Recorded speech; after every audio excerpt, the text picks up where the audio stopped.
নির্বাহী বিভাগকে দুর্বল করার চেষ্টা হচ্ছে বলে অভিযোগ করেছেন বিএনপির স্থায়ী কমিটির সদস্য সালাউদ্দিন আহমদ।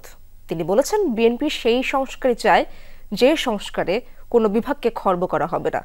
ঐকমত্য কমিশনের প্রধানমন্ত্রী হিসেবে 10 বছর দায়িত্ব পালন নির্ধারণকে বড় অর্জন বলেও মনে করেন বিএনপির এই নেতা। নাগরিক ঐক্যের প্রতিষ্ঠাবার্ষিকীর অনুষ্ঠানে অন্যান্য দলের নেতারা বলেন, সংস্কার চাপিয়ে দেওয়ার চেষ্টা করা হলে তা বাস্তবায়নের ঝুঁকি থাকে। শ্রীলঙ্কা আবারও রপ্তানিতে শীর্ষে। নাগরিক ঐক্যের 13তম প্রতিষ্ঠাবার্ষিকী উপলক্ষে জাতীয় প্রেস ক্লাবে চাই ক্ষমতার দাপটমুক্ত গ্রহণযোগ্য নির্বাচন শিরোনামের এই আলোচনা। আমাদের যে প্রচেষ্টা যথেষ্ট হয়েছে, আমি মনে করি আর দরকার নাই।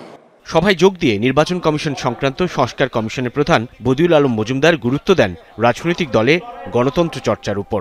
ক্ষমতাসীন আওয়ামী লীগ যদি সত্যিকার অর্থে রাজনৈতিক দলের ভূমিকা পালন করত, তাহলে কিন্তু শেখ হাসিনা দানবে পরিণত হতে পারত না। যারা ওর কুশীলভ ছিল তারাও মাসুল দেওয়া শুরু করেছে। গুরুত্ব পায় সংস্কার আলাপ। জাতীয় ঐকমত্য কমিশনের আলোচনায় রাষ্ট্রের মূলনীতি নিয়ে বিরোধ স্পষ্ট হয় নেতাদের বক্তব্যে। যখন আমরা বলছি বহুত্ববাদ বিশ্বাস করি, তখন কোন কোন মোল্লারা বলছেন বহুত্ববাদ কিরকম করে হবে, আল্লাহ তো এক, বলে বহুত্ববাদ কেন? আমরা বলছি বহুত্ববাদ মানে আল্লাহর একত্ববাদের বিরুদ্ধে নয়, আমরা চিন্তা মত প্রকাশের স্বাধীনতার ক্ষেত্রে বহুত্ববাদের কথা বলছি। সরকার বুকে পিঠে করে যে দলটা তৈরি করছেন এনসিপি এবং দেখলাম জামাত ইসলামী, কেন তাদের দুই দলের কথা মিলে গেল সেটা আমরা খুব ভালো জানি না।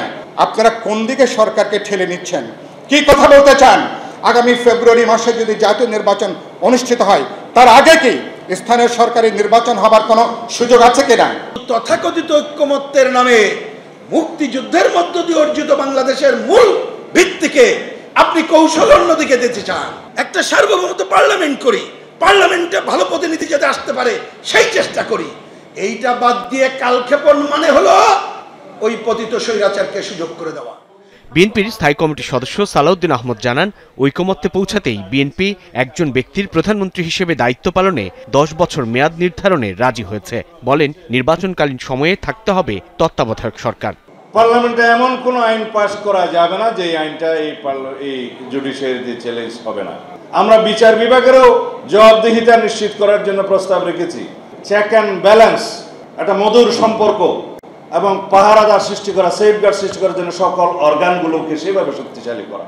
সালাউদ্দিন আহমদ বলেন, রাষ্ট্রের সব বিভাগকেই স্বাধীনভাবে কাজ করার সুযোগ নিশ্চিত করতে হবে।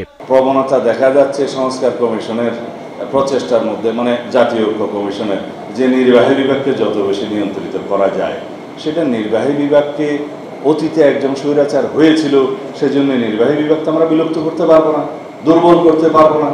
নিরপেক্ষতা ধরে রাখতে প্রয়োজনে অন্তর্বর্তী সরকারের কাঠামো ছোট করার আহ্বানও জানান রাজনৈতিক দলের নেতারা। 10 বছরের বেশি কোনো ব্যক্তি বাংলাদেশে প্রধানমন্ত্রীত্বের আসনে বসতে পারবেন না। এখানেই স্বৈরাচারকে রুখে দেওয়া হলো। সাইফুদ্দিন রবিন, যমুনা নিউজ, ঢাকা।